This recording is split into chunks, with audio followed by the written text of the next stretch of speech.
Donc, pour cette table, la première table de l'après-midi, intitulée donc les femmes à l'œuvre, revendications, nous avons trois communications qui vont être réalisées par des spécialistes brésilianistes. Donc, à remarquer donc au Brésil, il est 9 heures, nous sommes ici, il est 14 heures, donc au Brésil, il est 9 heures, donc c'est 5 heures de différence.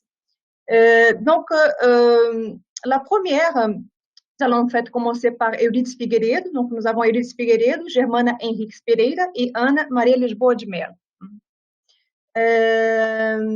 Donc, Euridice Figueiredo, qui va nous faire une communication intitulée Le féminisme noir. Donc, je vais vous donner quelques repères bio-bibliographiques d'Euridice. Donc, elle est titulaire d'un doctorat de l'Université fédérale de Rio de Janeiro, obtenu en 1988. Et membre du programme de postdoctorat en littérature de l'Université fédérale Fluminense. Parmi ses publications, nous trouvons les titres suivants: Por uma crítica feminista, leituras transversais de escritoras brasileiras, qui était publié en 2020 par la maison d'édition Zuc. A literatura como arquivo da ditadura brasileira, publié en 2017 par la maison d'édition Sete Letras. Mulheres ao espelho, autobiografia, ficção e autoficção, publié en 2013, Representações de etnicidade e perspectivas interamericanas de literatura e cultura, publié en 2010 par la maison d'édition Sete Letras, et encore Construção de identidades pós-coloniais na literatura antiliana, donc publié en 1918. Elle a publié également de nombreux articles dans des ouvrages collectifs et des revues brésiliennes et internationales. Elle a organisé de nombreux ouvrages et des dossiers de revues. Euridice Figueiredo est chercheuse de niveau 1B du Conseil national de développement scientifique et technologique brésilien, donc qu'on appelle le CNPq, donc l'acronyme CNPq. Euridice, donc c'est un plaisir vraiment de vous recevoir aujourd'hui. Donc, sans plus tarder, je vous passe la parole. On vous écoute donc pour une communication de 30 minutes. Ok, merci Soraya, merci Ilona pour l'invitation pour être ici à ce colloque et merci à toute l'équipe qui a organisé le colloque. Et bonjour à tout le monde. On est 9 heures ici, 14 heures chez vous. Je vais parler sur le féminisme noir et en même temps je vais faire un peu les rapports entre le féminisme noir et le féminisme décolonial. Et je commence en disant qu'il y a deux aspects qui sont les piliers de cette présentation, de cette question du féminisme décolonial ou du féminisme noir. C'est l'aspect épistémologique et c'est l'aspect politique. Et les deux, évidemment, sont interliés. Quand on prend des chercheurs et des chercheuses qui ont étudié l'histoire de la colonisation, on peut citer Aníbal Quijano du Pérou, Walter Mignolo, un Argentin qui travaille aux États-Unis, Édouard Glissant de la Martinique, et maintenant les féministes comme Maria Lugones pour le féminisme décolonial, Leila González et Sueli Carneiro, qui seront l'objet de ma présentation sur le féminisme noir au Brésil. Tous ces chercheurs, d'une manière ou d'une autre, de manière un peu plus développée ou moins développée au niveau de l'étude de l'histoire, ils ont montré que la colonisation a signifié une imposition de ce que Glissant appelle de l'universel, d'un universel, c'est-à-dire une pensée qui se voulait universelle. Et quand on parle de pensée universelle, on peut penser à l'imposition des langues européennes dans le continent et dans la Caraïbe, l'imposition de la religion, l'imposition aussi d'une science, d'une logique qui était la logique des Européens, mais qui était considérée unique. Et ça va être, cette rencontre, ça va provoquer une rupture, une fracture dans le monde des autochtones d'abord, au moment de la colonisation, au premier siècle de la colonisation, et par la suite avec la transplantation des populations africaines, d'origine africaine, qui vont devenir des esclaves dans les plantations, surtout de coton aux États-Unis et de canne à sucre dans la Caraïbe et au Brésil. Cette fracture va se manifester à tous les niveaux, que ce soit au niveau du locus, enfin de la société au plan plus général, et au niveau des identités, au niveau plus individuel, si vous voulez. Ça, c'est un peu la base de toutes les questions qui vont être posées dans la contemporanéité, parce que quand on parle du passé colonial, on a l'impression que on parle du passé. Mais quand on parle, c'est pour ça que d'ailleurs Quijano et Mignolo, au lieu de parler de colonisation ou décolonisation, ils parlent de colonialité et décolonialité. Pourquoi? Pour faire la différence entre ce qui perdure, ce qui continue à exister dans le présent, qui serait la colonialité. Donc, il faut faire cette décolonialité pour ne pas confondre donc avec cette idée de colonisation et décolonisation. Parce que si on pense que les pays de l'Amérique ont fait leur indépendance au 19e siècle pour la plupart, on ne peut pas parler aujourd'hui de post-colonial. C'est pour ça que d'ailleurs, je ne veux pas entrer dans cette question, mais c'est un concept qui a été très critiqué par les latino-américains, justement parce que notre le post-colonial ne s'appliquait pas au XXe siècle lorsqu'il a apparu, puisque les pays de l'Amérique latine étaient déjà indépendants depuis au moins un siècle. Mais je ne vais pas entrer dans cette question qui serait un détour immense.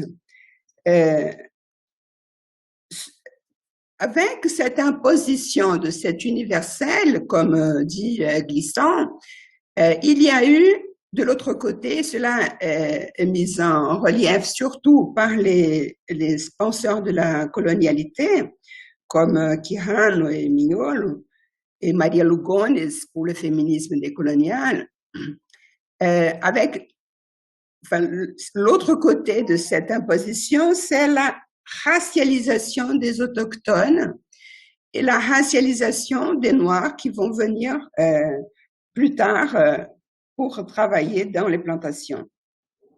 Cette racialisation, elle va avec une féminisation de ces populations et en même temps une sexualisation de ces populations.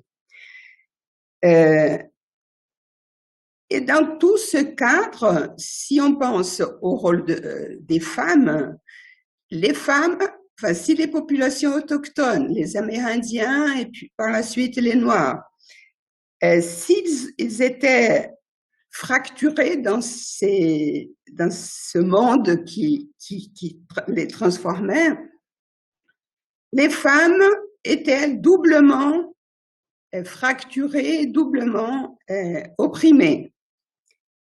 Parce qu'il faut penser aussi que même les Européens, lorsqu'ils arrivent en Amérique, ils avaient déjà une idée de l'infériorité des femmes européennes. Donc là, les femmes autochtones ou les femmes noires vont être vues de manière absolument méprisable, c'est-à-dire qu'on pourra les violer.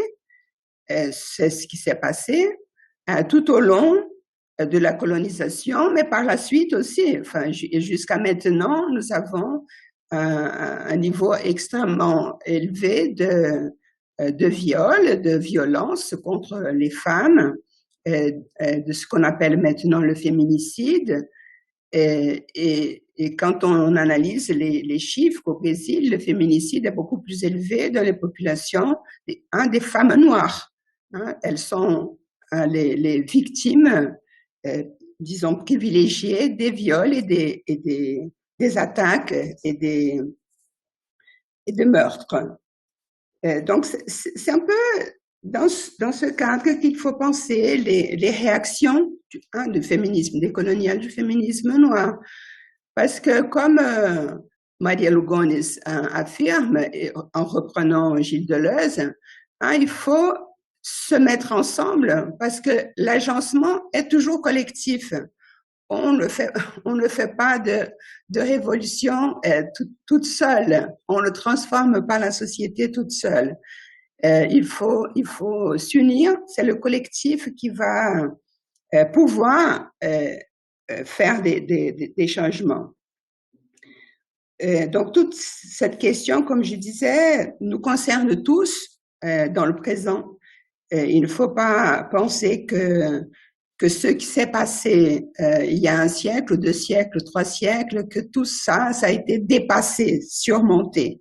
Non, parce qu'il y a des survivances dans le présent. Et c'est pour ça que je dis que le Brésil est une société surdéterminée par l'esclavage. Et le concept de surdétermination est un concept d'Althusser, de Louis Althusser, ce penseur marxiste français, qui considère que malgré les changements de la société, malgré même les révolutions, quand il y en a, il y a des survivances, des anciens modes de vie ou des anciennes idéologies. Et ces survivances au Brésil, même c'est surtout pour les Brésiliens, pour les gens qui connaissent le Brésil, c'est très visible. Toutes ces marques sont très visibles. Je donne des exemples. Ce sont un peu des marqueurs physiques qui fonctionnent comme des dispositifs qui marquent l'inégalité et aussi des signes de déférence que les inférieurs, disons, doivent faire aux supérieurs. Un exemple dont on parle beaucoup aujourd'hui, c'est l'uniforme blanc des employés, des bonnes et des nounous, enfin des femmes qui s'occupent des enfants, qui les amènent par exemple dans les clubs et elles portent cet uniforme blanc. Elles n'entrent pas dans la piscine avec les enfants. Elles ne fréquentent pas les clubs comme des égales. Elles ne sont pas égales aux autres femmes qui sont là, parce qu'elles ont cette marque de différence qui colle une sorte d'étiquette sur elles, disant c'est une bonne. Ce n'est pas une personne, ce n'est pas un membre du club. Mais au Brésil, il y a d'autres marqueurs aussi. Il y a l'entrée de service, il y a la chambre de bonne, minuscule, et tous ces marqueurs-là. Donc, dans les années 70, tous ces éléments-là que j'ai mentionnés existent aujourd'hui, en 2021. En 1970, la situation était encore pire parce que il n'y avait pas encore eu tout ce mouvement, aussi bien des Noirs en général comme des Indiens et aussi maintenant, enfin, de manière un peu plus récente, des Amérindiens. Donc, je vais parler un petit peu de cette... Au niveau des féministes blanches, on appelle ça la deuxième vague du féminisme dans les années 70.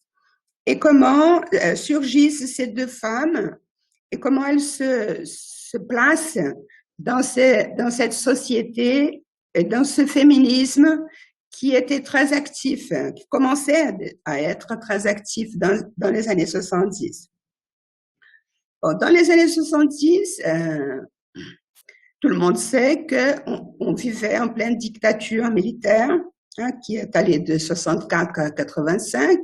Donc, la décennie des 70 est une décennie d'extrême violence, d'extrême répression, et c'est la décennie aussi qui avait des organisations de gauche, enfin qui venaient d'ailleurs des années 60, mais qui ont été absolument détruites dans les années 70.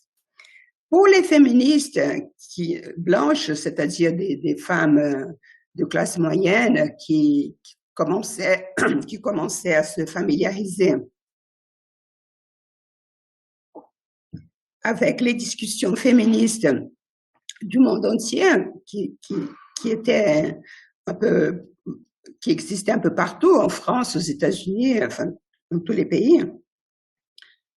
Ces femmes-là, souvent, elles étaient liées aux organisations de gauche et elles ont rencontré un refus de la part des organisations de gauche, des hommes des organisations de gauche, parce qu'ils considéraient que la lutte principale était contre la dictature. Et donc, le féminisme n'était pas important, c'était un luxe, un détail. Ils ne voyaient pas la prégnance et l'importance de la lutte des femmes. Donc, c'était un obstacle à cette lutte des femmes blanches. Je distingue les femmes blanches, ce qui n'est pas c'est un peu bizarre parler des femmes blanches parce que on se demande qui est blanc au Brésil, n'est-ce pas? Mais enfin, les femmes de classe moyenne supérieure et qui participaient à ces organisations de gauche, en général, pas toutes évidemment, mais il y a eu ce conflit vis-à-vis des luttes politiques contre la dictature. Et ces femmes blanches voyaient un peu la question des hommes blancs, de leurs maris, de leurs compagnons d'organisation, mais elles ne voyaient pas la question de classe et race. Ce n'était pas des questions qui les concernaient. Elles étaient un peu aveugles à ces questions. Et c'est là que les féministes, que vont apparaître les féministes noires, parce qu'elles vont montrer que il y a des questions que ces femmes ne voyaient pas, hein, entrant un peu dans le sens de ce qu'on appelait plus tard l'intersectionnalité. Et ce que j'essaie de montrer aussi dans ce texte que j'ai préparé, enfin que je ne suis pas en train de lire, mais enfin que j'ai préparé et qui fait partie d'un chapitre de mon livre pour une critique féministe qui vient de paraître, c'est que dans la littérature, on peut percevoir ces questions. Quand on lit, par exemple, les romans ou les contes de Clarice Lispector, Lia Luffice, Nelly Dapignon, Ligia Fagundes Telles, il y a toujours des bonnes. Et ces bonnes, je les appelle les ombres silencieuses. Elles ne parlent jamais. Elles disent une phrase où, quand elles servent le thé ou l'eau ou elles font un gâteau, enfin, il y a des petites phrases. Mais ce ne sont pas des personnages de ces romans. Il y a un petit roman de Zulmira Tavares qui s'appelle Joias de Família, bon, littéralement bijoux de famille, je ne sais pas s'il a été traduit, je ne pense pas, où il y a une bonne qui s'appelle Maria Preta.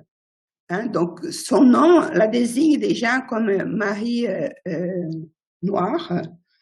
Et elle est très ironique, Zulmira Tavares, cette écrivaine, elle est très ironique, parce qu'elle montre bien ce statut bizarre, c'est ce que une féministe américaine appelle outsider within, c'est-à-dire quelqu'un qui est dedans et dehors en même temps. Elle est presque de la famille, dit le texte de Zulmira Tavares, mais elle n'est pas de la famille lorsque par exemple, la femme, la protagoniste, a un entretien sur les bijoux de la famille. À ce moment-là, elle ne peut pas écouter la conversation. C'est-à-dire que ces femmes sont dedans et sont dehors. Bon, quand on lit l'œuvre de Faulkner, par exemple, cela est aussi bien clair.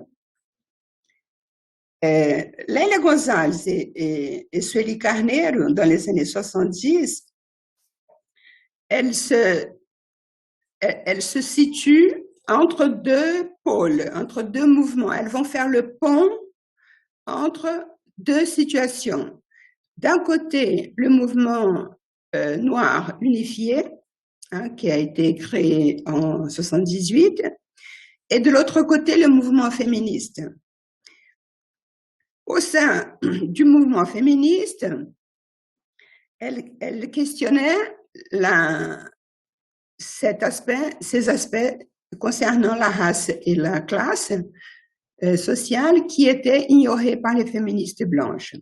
Au sein du mouvement noir unifié, elle questionnait l'absence de discussion concernant les femmes noires, que dans la hiérarchie sociale, la femme noire est la dernière.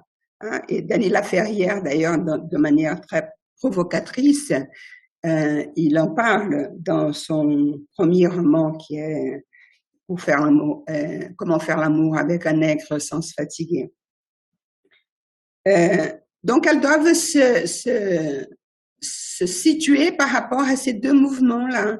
Et c'est pour ça que dans les années 70, il y a nombreux articles de Lélia Gonzalez, qui était une professeure sociologue, travaillait à l'Université catholique de Rio, qui était aussi une femme politique. Elle est membre du Parti des travailleurs et par la suite, elle a quitté le PT. Elle a été candidate par le PDT, qui est le parti de Brizola, de travaillistes.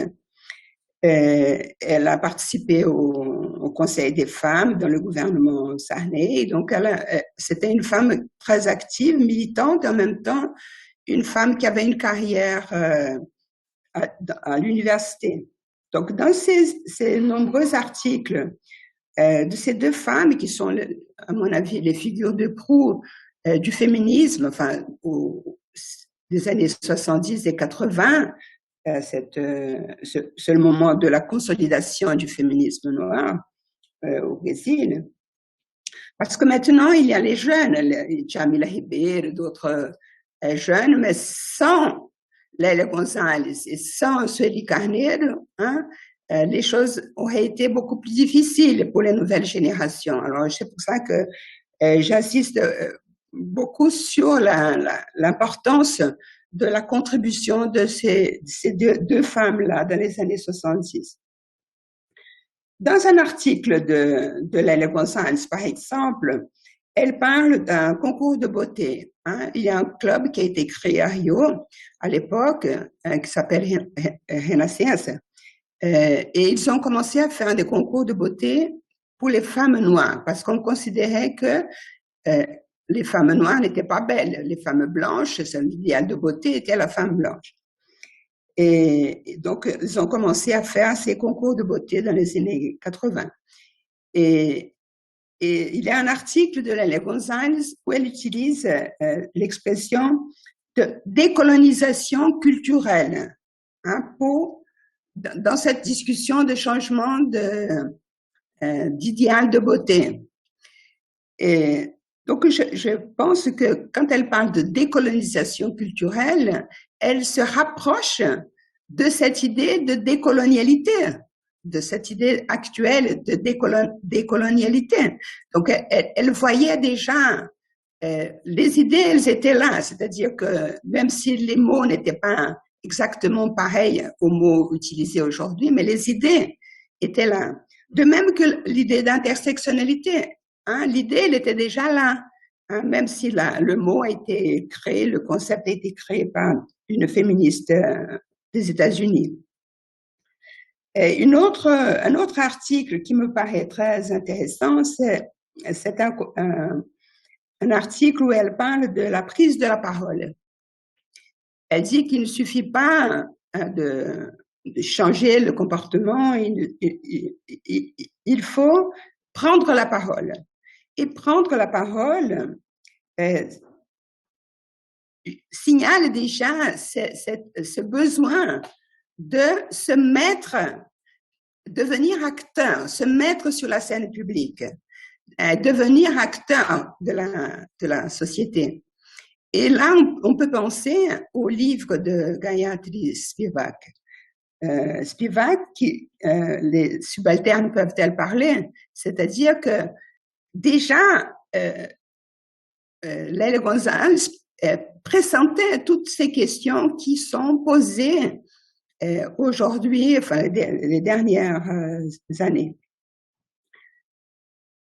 Et Leila Gonzalez aussi, qui avait une certaine lecture de la psychanalyse lacanienne surtout, elle parle de dénégation. Hein? Et la dénégation, qu'est-ce que c'est la dénégation? C'est affirmer le contraire de ce qu'on pense, de ce qu'on fait, ou de ce qu'on ressent. Et la dénégation serait, selon elle, une de ces survivances, on pourrait dire, elle n'utilise pas le mot survivance, mais on pourrait dire que ce sont les survivances de l'infériorité imposée par l'esclavage. Ça va se manifester dans plusieurs types de dénégation, qui se manifestent par exemple dans ce que j'appelle le racisme à la brésilienne, cette manière un peu de dire que non, nous ne sommes pas racistes, pas du tout. Oh non, elle est noire, mais elle est belle. Enfin, ce genre d'expression que l'on peut entendre jusqu'à maintenant au Brésil, ou défendre ce qu'on a appelé la démocratie raciale, ou même en remontant au 19e siècle, quand on a parlé de blanchiment de la population par l'importation, par cette politique de stimuler l'immigration des populations blanches de l'Europe. Enfin, toutes ces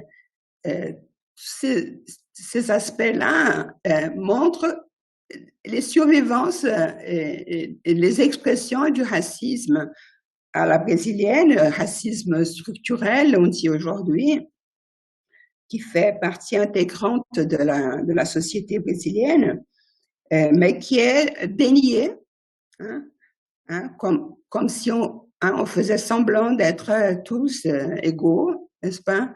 La femme le beau couple, jeune couple avec ses enfants, qui vont voter avec la baba, n'est-ce pas, la nounou, un uniforme blanc qui pousse la poussette.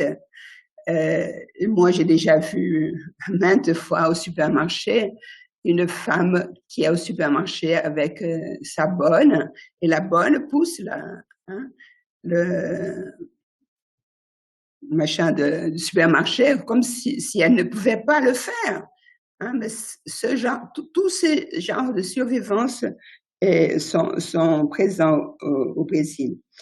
Et Sueli Carneiro, pour finir, parce que je crois que j'atteins déjà mon temps limite, Sueli Carneiro, elle a créé une organisation des femmes noires qu'elle a appelée Geledes, et c'est un site internet aujourd'hui qu'elle dirige jusqu'à maintenant, le Geledes, et c'est un site internet que je conseille pour les gens intéressés à connaître un peu plus des questions du féminisme noir au Brésil. C'est un site à consulter.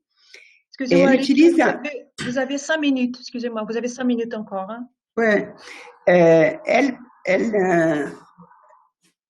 Elle parle de noircir le féminisme. Elle utilise cette expression noircir le féminisme. Et c'est un peu cette politique qui vient des années 70, qui a augmenté évidemment à partir des années 90, et jusqu'à maintenant, pendant le gouvernement du PT, ces politiques publiques un peu, disons, proposées par les mouvements noirs en général, dont le GLDS, le gouvernement du PT a commencé à implanter des politiques publiques un peu dans le sens que Sueli Carneiro a proposé, c'est-à-dire la santé, au niveau de la santé, au niveau des quotas, par exemple. Et je pense que la politique des quotas a été très importante au niveau de l'université. Et nous qui sommes les anciennes de l'université, nous voyons un peu la différence aujourd'hui. Et un peu en paraphrasant Sueli Carneiro, je termine ce texte en disant que avec la politique des quotas, on a commencé à noircir aussi l'académie, l'université. Parce qu'on voit de plus en plus des étudiantes, des étudiants noirs, des professeurs noirs, et surtout, il y a une véritable explosion d'écrivaines noires. C'est même un peu curieux de voir que on a toujours l'impression qu'il y a beaucoup plus d'écrivains hommes, n'est-ce pas, blancs ou noirs, n'importe. Mais en ce moment, on voit qu'il y a une quantité énorme de femmes noires qui publient au Brésil. Évidemment, aujourd'hui, c'est beaucoup plus facile de publier. Il y a une grande quantité de maisons d'édition petites, hein, et il y a des maisons d'édition aussi de segments, enfin, comme il y a des maisons d'édition féministes, il y a des maisons d'édition qui publient des textes d'auteurs noirs, comme la maison d'édition Mallet à Rio, qui devient comment non grande, mais moyenne, parce qu'elle publie beaucoup, y compris fait des traductions d'auteurs noirs étrangers. Hein. Ils ont traduit, par exemple, Alain Mabankou. Et on voit cette présence un peu plus intense des acteurs noirs, acteurs au sens aussi d'acteurs à la télévision, au cinéma, mais aussi acteurs politiques. Et là, je termine en faisant de nouveau ce lien entre épistémologie et politique, parce que pour avoir ce rôle politique sur la scène publique, il faut reconnaître la valeur des épistémologies autres. Il faut reconnaître la valeur des savoirs des autres populations. Et en ce moment, il y a un mouvement que je dirais encore petit, mais qui commence, par exemple, par un certain succès de livres de Ailton Krenak, un penseur amérindien, et le succès énorme qu'ont eu les livres de Djamila Ribeiro, par exemple. Et ce sont de ces nouveautés, enfin, de ces changements un peu lents, mais qui arrivent dans la société brésilienne, malgré, je me refuse à en parler, enfin, malgré toutes les régressions que nous vivons dans le présent au niveau de la politique. Donc c'est ça, enfin, ce que je voulais présenter sur le féminisme noir. Merci pour l'occasion, merci Soraya, Hélène, Barbara, Sylvia. Merci Eurydice.